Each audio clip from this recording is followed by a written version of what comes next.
నమస్కారం, BSK news కి స్వాగతం. హెడ్లైన్ చూద్దాం.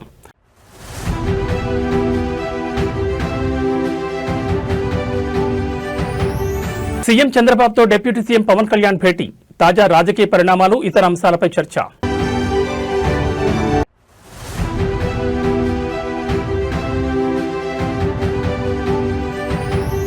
వైఎస్ఆర్సీపీపై ఎమ్మెల్సీ నాగబాబు తీవ్రస్థాయిలో విమర్శలు, వైసీపీ హిందూ ద్రోహి అంటూ సంచలన వ్యాఖ్యలు.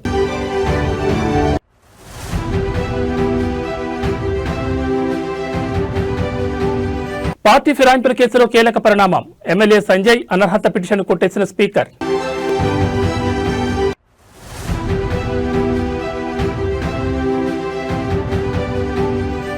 ఫోన్ ట్యాపింగ్ కేసులో డీఎస్పీ ప్రణీతరావుపై వేటు, డీఎస్పీ నుంచి సీఐగా డిమాండ్.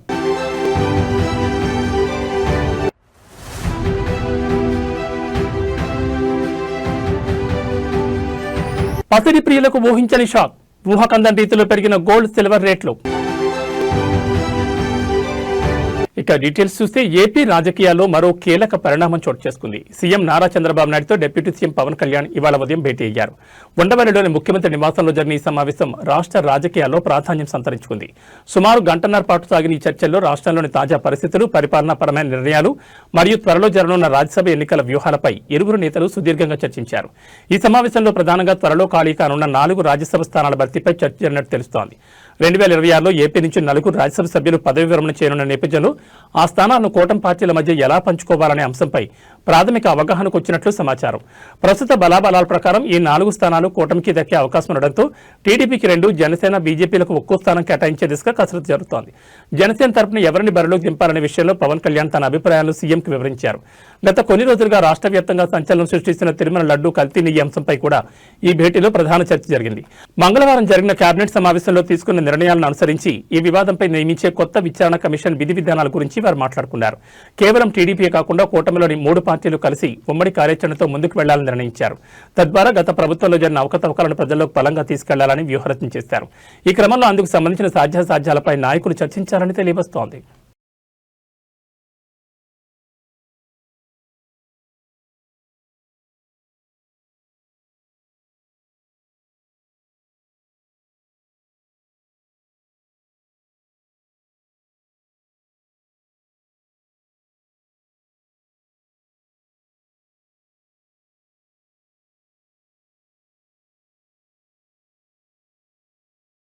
జనసేన నేత ఎమ్మెల్సీ నాగబాబు సంచలన వ్యాఖ్యలు చేశారు. తాను ఒక సగటు భారతీయుని, హిందువుని అని చెప్పారు.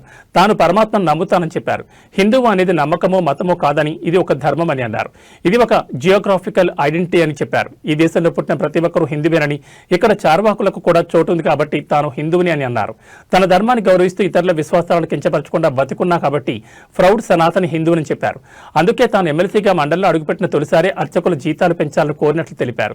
2020లో అంతర్వేదిలో రథం దగ్ధమైన రోజు, రాష్ట్ర వ్యాప్తంగా హిందువుల మనోభావాలు దెబ్బతిన్న రోజు వైసీపీ ప్రభుత్వం కేసును సీబీఐకి అప్పగిస్తామని చెప్పిందన్నారు.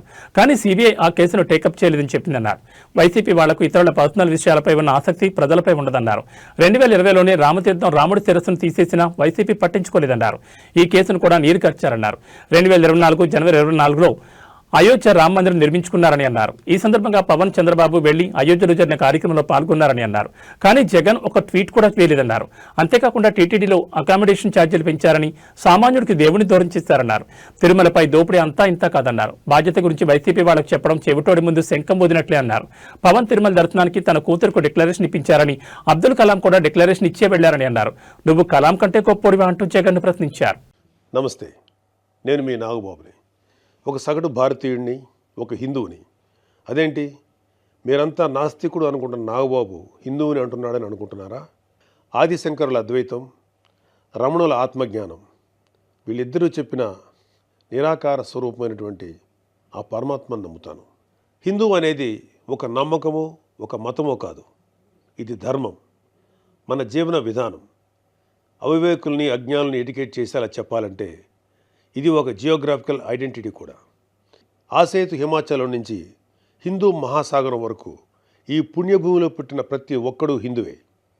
ఈ దేశంలో, ఈ ధర్మంలో చార్వాకులు కూడా చోటుంది కాబట్టి నేను నికార్సైన హిందువుని.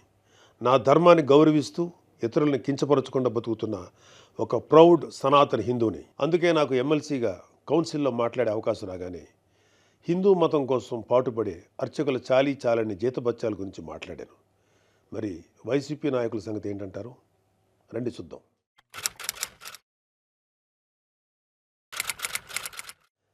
సెప్టెంబర్ 6, 2020 అంతర్వేది శ్రీ లక్ష్మీ నరసింహస్వామి వారి రథం దగ్ధమైన రోజు. రాష్ట్ర వ్యాప్తంగా ఉన్న హిందువులందరి మనోభావాలు దెబ్బతిన్న రోజు. అప్పటి వైసీపీ ప్రభుత్వం ప్రతిపక్షాల ఒత్తిడికి తలొగ్గి కేసుని సిబిఐకి అప్పచెప్తామని చెప్పింది. కట్ చేస్తే 2023లో ఒక హిందూ హక్కుల యాక్టివిస్టు ఆర్టీఐ వేశాడు. దానికి సిబిఐ ఏం సమాధానం చెప్పిందో తెలుసా? అసలు ఈ కేసు మేము టేకప్పే చేయలేదని చెప్పారు. మసిపూసి మారేడికాయ చేయడంలో ఎక్స్పర్ట్స్ అయినటువంటి ఒక్క వైసీపీ నాయకుడైనా దీని మీద మీడియాలో మళ్ళీ మాట్లాడడం చూసారా? అయినా వీళ్ళకి అవతల వాళ్ళ పర్సనల్ జీవితాల మీద ఉన్న ఇంట్రెస్ట్ మన హిందూ దేవాలయాల మీద ఎక్కడ ఉంటుంది?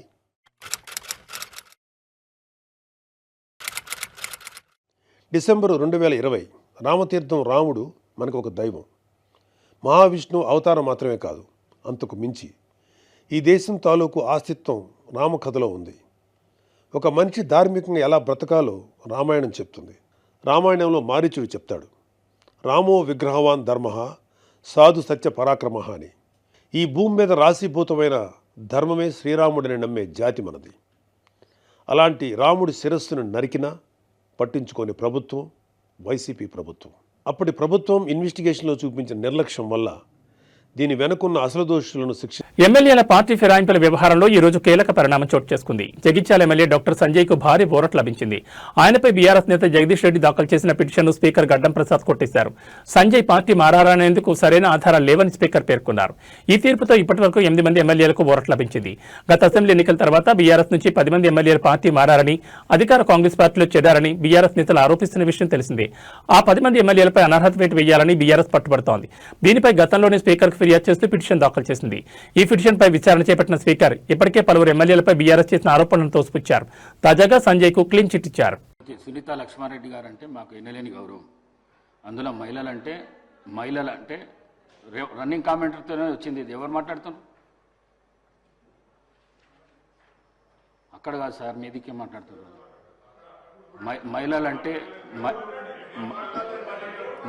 మహిళలంటే ఎన్నలేని గౌరవం నాకు 8 మంది సిస్టర్స్ ఉన్నారు. నేను మహిళలను చాలా ఎక్కువ గౌరవిస్తాను. నేను ఈ సీటు మీద ఉండి నేను మిమ్మల్ని అనుకోవడం మాత్రం చాలా పొరపాటు. అది మీరు మాట్లాడేటప్పుడు రన్నింగ్ కామెంటరీ ఇక్కడి నుంచి అక్కడి నుంచి వస్తున్నది.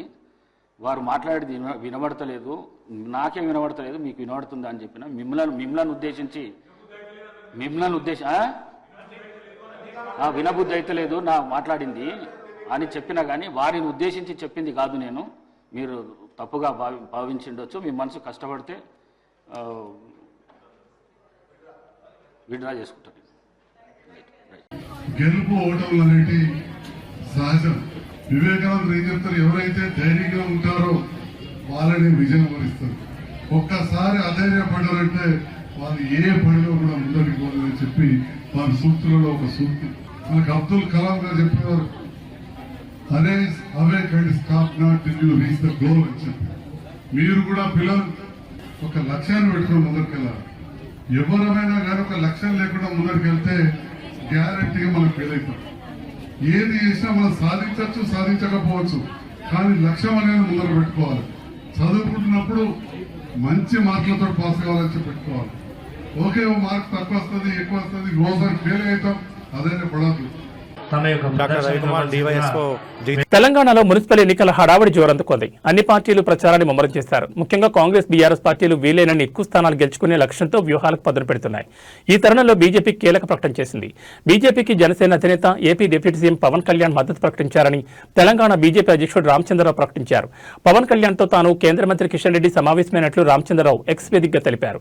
తెలంగాణ మున్సిపల్ ఎన్నికలతో పాటు పలు కీలక అంశాలపై తమ మధ్య చర్చ జరిగిందని వెల్లడించారు. మున్సిపల్ ఎన్నికల్లో బీజేపీకి పవన్ పూర్తి మద్దతు ప్రకటించారని, బీజేపీ తరపున ప్రచారం చేయడానికి అంగీకరించారని పేర్కొన్నారు. పవన్ మద్దతు తెలంగాణ బీజేపీకి తిరుగులేని బలాన్ని, వేగాన్ని ఇస్తుందన్నారు.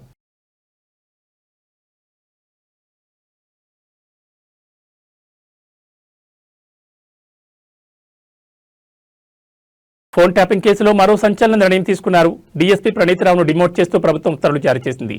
డీఎస్పీ నుంచి సీఐగా ప్రణీతరావును డిమోట్ చేస్తూ తెలంగాణ ప్రభుత్వం ఉత్తర్వులు వెలువరించింది. ఫోన్ ట్యాపింగ్ కేసుకు ముందు డీఎస్పీగా ఉన్న ప్రణీతరావు అరెస్ట్ అనంతరం సస్పెండ్ అయ్యారు. 2007 బ్యాచ్కి చెందిన ప్రణీతరావుకు గతంలో కల్పించిన యాక్సిలరేటెడ్ పదోన్నతి రద్దయినట్లయింది. ఇకపై ఆయన ఇన్స్పెక్టర్గానే కొనసాగనున్నారు. గత ప్రభుత్వ హయాంలో ఎస్ఐబి డీఎస్పీగా పనిచేసిన దుగ్గ్యాల ప్రణీతరావు కిందట సస్పెండ్ అయ్యారు. కేసీఆర్ ప్రభుత్వ హయాంలో రాజకీయ నాయకులు ప్రజాప్రతినిధుల ఫోన్ ట్యాప్ చేసినట్లు ఆయనపై పెద్ద ఎత్తున ఆరోపణలు వచ్చాయి. కాంగ్రెస్ ప్రభుత్వం అధికారంలోకి వచ్చిన తర్వాత ఆయన వ్యవహార శైలిపై విచారణ చేయించారు. విచారణలో అది నిజమని తేలడంతో ప్రభుత్వం సస్పెండ్ చేసింది.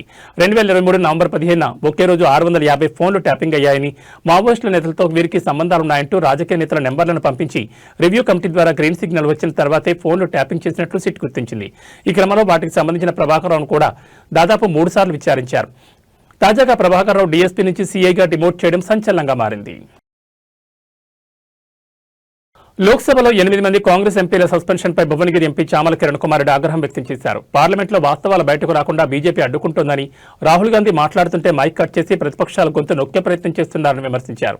నిషికాంత్ దూబే, అనురాగ్ ఠాకూర్ వంటి వారు కావాలనే సభను అడ్డుకుంటున్నారని ఆరోపించారు. ప్రజా సమస్యలపై చర్చించే ఉద్దేశం కేంద్రానికి లేదని మండిపడ్డారు.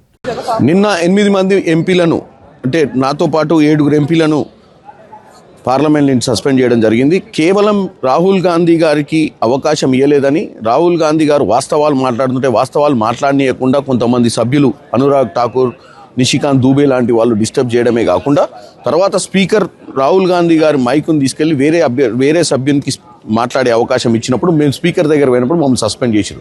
ఒకటి ఈరోజు మీరు చూసినట్టయితే మేమందరం కూడా ఇక్కడ ధర్నా చేస్తున్నాం. ఎందుకంటే 8 మంది ఎంపీలను కేవలం నోరు నొక్కే ప్రయత్నమే కాదు, కొంతమంది ఎంపీలను ఇప్పుడు కూడా హౌస్ అడ్జర్న్ చేసిర్రు. వీళ్ళు హౌస్ నడపాలని కాదు, ఎప్పుడైనా ప్రజల సమస్యల మీద మాట్లాడేటప్పుడు ప్రజా సమస్యల మీదనే కాకుండా దేశంలో జరుగుతున్నటువంటి విషయాల మీద, సామాన్యులకు నష్టం జరిగే విషయాల మీద మాట్లాడే ప్రయత్నం చేస్తే మమ్మల్ని మాట్లాడనీయక గొంతు నొక్కే ప్రయత్నం చేస్తున్నారు. గొంతు నొక్కినంత మాత్రాన ఏం కాదు. ఒకవేళ వాళ్ళు ఇవాళ మమ్మల్ని చట్టసభలకు ప్రజలు పంపించింది ప్రజా సమస్యల మీద మాట్లాడటానికి. ఈ దేశంలో జరుగుతున్నటువంటి ఏ లా మీదనైనా చర్చ జరగకుండా వాళ్ళు ఇష్టానుసారంగా చేస్తున్నటువంటి పద్ధతిని మేము ఎదుర్కొంటున్నామన్న ఉద్దేశంతో మా గొంతులు నొక్కే ప్రయత్నం చేశారు. కానీ ఈరోజు వాళ్ళు గొంతు నొక్కినంత మాత్రాన మేము ఆగే ప్రయత్నం చేయము. మేము డెఫినెట్గా మకర్దార్ దగ్గర మేము 8 మంది ఎంపీలను కూడా ఈరోజు ధర్నా చేస్తున్నాం. నేను ఒకటే చెప్తున్నా, మమ్మల్ని ప్రజలు గెలిపించి చట్టసభలకు పంపించింది ప్రజా సమస్యల మీద మాట్లాడడానికే. ప్రేక్షక పాత్ర వహించి బీజేపీ చేస్తున్నటువంటి పనులను చప్పట్లు కొట్టి వాళ్ళు చేసేదంతా కరెక్ట్ ఉందని చెప్తే తప్ప మైకులు ఇచ్చే పరిస్థితి లేదు. ఎందుకంటే ఈ విధంగా రాజకీయం చేయడం చాలా తప్పని తెలియజేస్తున్నాం. కృష్ణా జిల్లా ఉయ్యూరు మండలంలో ఘోర అగ్ని ప్రమాదం సంభవించింది. స్థానిక సర్వీస్ రోడ్లో ఉన్న ఒక పరుపుల దుకాణంలో ఒక్కసారిగా మంటలు చెలరేగడంతో భారీగా ఆస్తి నష్టం వాటిల్లిందని తెలుస్తోంది. ఉయ్యూరు మండలం గండిగుంట పరిధిలోని స్వప్న చాతుర్య ఎంటర్ప్రైజెస్ అనే పరుపుల విక్రయ కేంద్రంలో ఈ ఘటన చోటు చేసుకుంది. దుకాణం నుంచి పెద్ద ఎత్తున పొగలు, మంటలు ఎగిసిపడడంతో స్థానికులు తీవ్ర భయాందోళనకు గురయ్యారు. ప్రమాదం జరిగిన వెంటనే అప్రమత్తమైన స్థానికులు అగ్నిమాపక సిబ్బందికి సమాచారం అందించారు.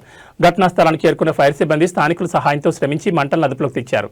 అయితే మంటలు వేగంగా వ్యాపించడంతో దుకాణంలో ఉన్న పరుపులు, ఫర్నిచర్తో పాటు ఫర్నిచర్ తయారీకి ఉపయోగించే సామగ్రి పూర్తిగా కాలి బూడిదైంది. ఈ ప్రమాదంలో సుమారు 3 లక్షలకు పైగా ఆస్తి నష్టం సంభవించినట్లు యజమాని ఆవేదన వ్యక్తం చేస్తున్నారు. ఈ అగ్ని ప్రమాదానికి షార్ట్ సర్క్యూట్ కారణమని అనుమానిస్తున్నారు. దుకాణంలోని విద్యుత్ వైర్లలో మంటలు చెలరేగి పరుపులకు అంటుకోవడంతో క్షణాల్లోనే మంటలు తీవ్ర రూపం దాల్చినట్టు తెలుస్తోంది. ప్రమాద సమయంలో దుకాణంలో ఎవరూ లేకపోవడంతో ప్రాణ నష్టం తప్పిందని అధికారులు భావిస్తున్నారు. పోలీసులు కేసు నమోదు చేసుకుని దర్యాప్తు చేస్తున్నారు. నిత్యం రద్దీగా ఉండే సర్వీస్ రోడ్ పక్కనే ఉన్న దుకాణంలో ఇలాంటి ప్రమాదం జరగడం ఆ ప్రాంత వాసులను కలవరానికి గురిచేస్తోంది. తయారీ సామగ్రితో పాటు విక్రయానికి సిద్ధంగా ఉన్న విలువైన ఫర్నిచర్ అంతా అగ్నికి ఆహుతి కావడంతో వ్యాపారికి తీవ్ర నష్టం వాటిల్లిందని తెలుస్తోంది. అధికారులు నష్టాన్ని అంచనా వేస్తున్నారని సమాచారం. హైదరాబాద్ నగరంలోని ఎస్ఆర్ నగర్ పరిధిలో గల సంజీవ్ రెడ్డి దాసరం బస్తీలో ఒక్కసారిగా ఉద్రిక్తత నెలకొంది. ఇక్కడ 4 ఎకరాల వివాదాస్పద స్థలంలో ఓ బిల్డర్ చేపట్టిన నిర్మాణం తమ రాకపోకలకు ఆటంకంగా మారిందని, దారిని అడ్డుకుంటోందని బస్తీ వాసులు ఆందోళన దిగారు. నిరసన తెలుపుతున్న స్థానికులపై బిల్డర్ ఏర్పాటు చేసిన బౌన్సర్లు కర్కశంగా వ్యవహరించారు. బస్తీ వాసులపై విచక్షణ రహితంగా రాళ్లతో దాడికి పాల్పడడంతో పలువురికి గాయాలయ్యాయి. బౌన్సర్ల దౌర్జన్యంతో స్థానికులు ఆగ్రహోద్రక్తులయ్యారు. సమాచారం అందుకున్న పోలీసులు రంగంలోకి దిగి పరిస్థితిని అదుపులోకి తెచ్చేందుకు ప్రయత్నిస్తున్నారు. ప్రస్తుతం అక్కడ భారీగా పోలీసులను మోహరించారు.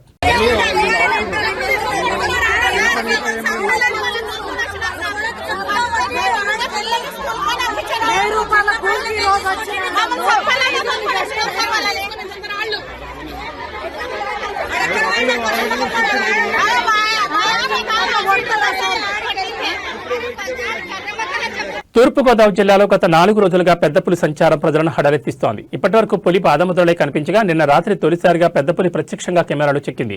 రాజమండ్రి పరిసర ప్రాంతాల్లో పులి కదలికలు పెరగడంతో స్థానికుల్లో తీవ్ర భయాందోళన నెలకొన్నాయి. నిన్న ఉదయం రాజమండ్రి శివార్లోని గాడాల ప్రాంతంలో పెద్ద పులి పాదముద్రలను అటవీశాఖ అధికారులు గుర్తించారు. కారులో ప్రయాణిస్తున్న కొందరు యువకులు పెద్ద పులి వీడియోను చిత్రీకరించగా అది సోషల్ మీడియాలో వైరల్ అయింది.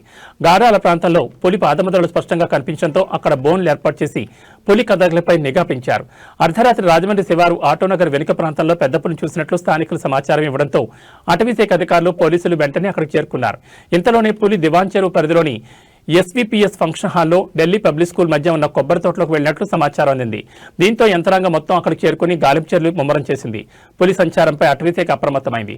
రాజమహేంద్రవరం సర్కిల్ సిసిఎఫ్ బిఎన్ఎన్ మూర్తి ఆధ్వర్యంలో డిఎఫ్ఓ ప్రభాకర్ రావు, ఎఫ్ఆర్ఓ దావీద్ రాజు నాయుడు, డిఆర్ఓ శ్రీనివాసరావు, రాష్ట్ర సిల్వీ కల్చరిస్ట్ ఆర్ శ్రీనివాసరావు తదితర అధికారులు క్షేత్రస్థాయిలో పరిస్థితిని ఎప్పటికప్పుడు పర్యవేక్షిస్తున్నారు.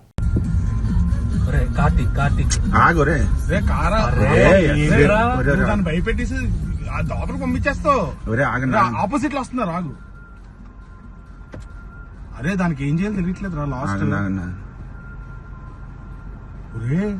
ఆ సైజ్ ఏంటి రా. లోపల దూకింది రైట్ సైడ్ కి. ఆస్తికాంక్ష తోడబుట్టిన బంధాన్ని చిదిమేసింది. రంగారెడ్డి జిల్లా మోయినాబాద్ మండలంలో న్యాయవాది స్వప్న దారుణ హత్యకు గురయ్యారు. కేతిరెడ్డిపల్లి గ్రామంలో ఆస్తి తగాదాల నేపథ్యంలో ఆమె సొంత అన్నే గొడ్డలతో దాడి చేసి కిరాతకంగా ప్రాణాలు తీశాడు.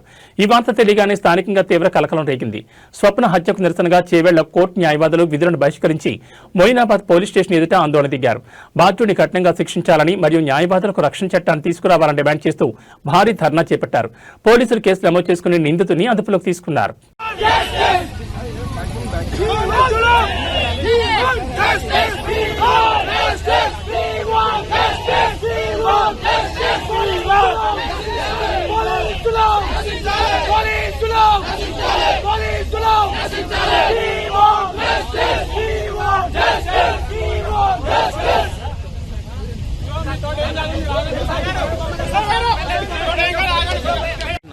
ఫోటో వచ్చింది మనకి.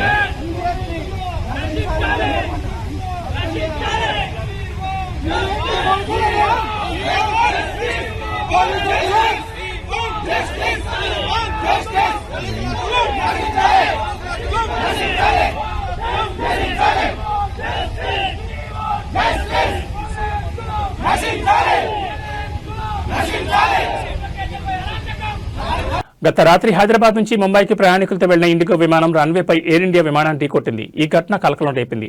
అప్పటికే ఇండిగోలో ప్రయాణికులు దిగిపోవడంతో పెను ప్రమాదం తప్పిందని ఊపిరి పీల్చుకున్నారు. తాజాగా మరో ఇండిగో విమానంలో సాంకేతిక లోపం తలెత్తింది. విమానం టేకాఫ్కు ముందే పైలట్ సాంకేతిక లోపాన్ని గుర్తించి ప్రయాణికులను అలర్ట్ చేశాడు. ఫ్లైట్లో ఉన్న 71 మంది ప్రయాణికులను దించి టెక్నికల్ నిపుణులు తనిఖీలు చేస్తున్నారు. శంషాబాద్ నుంచి ఉదయం 6:45 ప్రయాణికులతో రాయ్పూర్ వెళ్లాల్సిన విమానంలో ఈ ఘటన జరిగింది. పైలట్ ఆ లోపాన్ని గమనించకపోయి ఉంటే ఏం జరిగి ఉండేదో ఊహించడానికే భయంకరంగా ఉందని ప్రయాణికులు అంటున్నారు.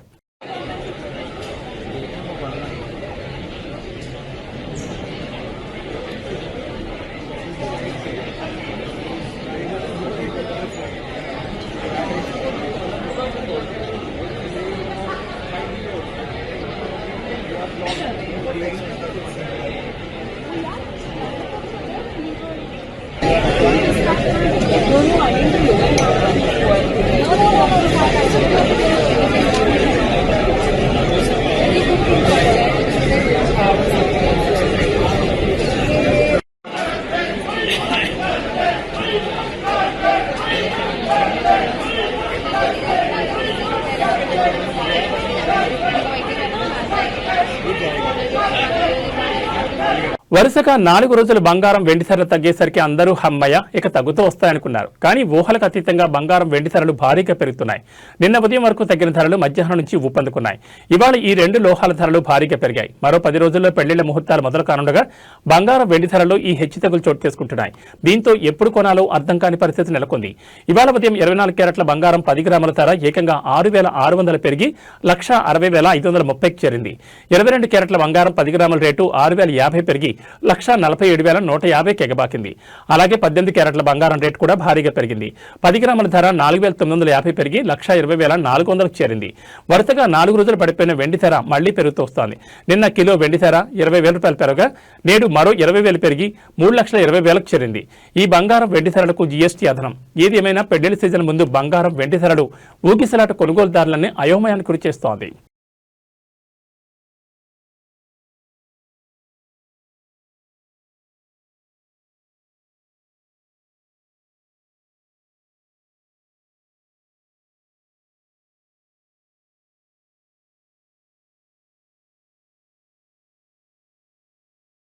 ఏబీ బులెటిన్ విశేషాలు మరో బులెటిన్లో మళ్ళీ కలుసుకుందాం. నమస్కారం.